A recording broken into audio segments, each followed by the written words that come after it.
Section 1.3, Complex Numbers, Part 3.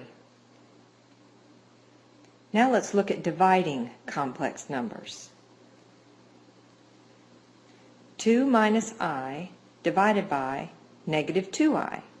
So notice in the top we have a regular complex number. It has a real part and an imaginary part.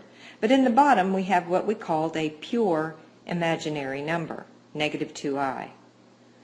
So what we'll want to do is to multiply by the denominator by its conjugate. And that will be our carefully chosen 1. But what's the conjugate of negative 2I? Well, it's positive 2I. Let's see how that works. We have this carefully chosen 1 of 2I over 2I.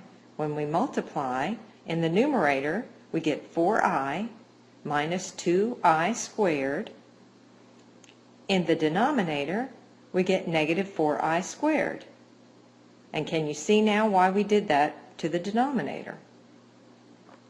Because now we replace those I squares with negative 1. Always replace I squared with negative 1. And now we have 4I plus 2 in the numerator and 4 in the denominator. So we no longer have I in the denominator. We're trying to get any i's out of the denominator. Okay, but now we need our final result in a plus bi form. So let's break this up. This is the same as saying 4i over 4 plus 2 over 4. We're splitting up that fraction so that we have the imaginary part separate from the real part. We can simplify. So 4i over 4 is just I, and 2 over 4 of course is 1/2. But this isn't quite it, is it? Because we're supposed to have it at real part plus imaginary, not imaginary plus real. So we change the order, a plus bi form. Let's do one more division problem. This time we have a complex number in the top and bottom, and they have a mixture of real and imaginary parts. So now when we multiply by that carefully chosen 1, it will be the conjugate of the denominator, which is 1 plus I. So we multiply by 1 plus I over 1 plus I. And so we'll FOIL the numerator, and here's what we get when we do that.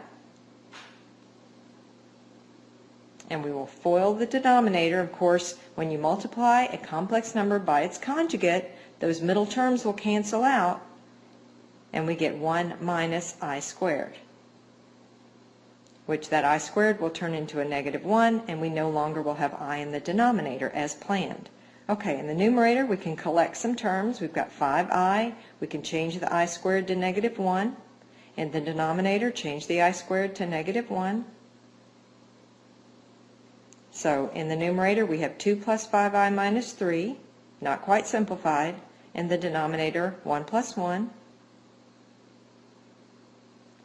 So now 2 minus 3, that's negative 1, plus 5I over 2. Again, not quite there. We need the real part separate from the imaginary part, a plus bi.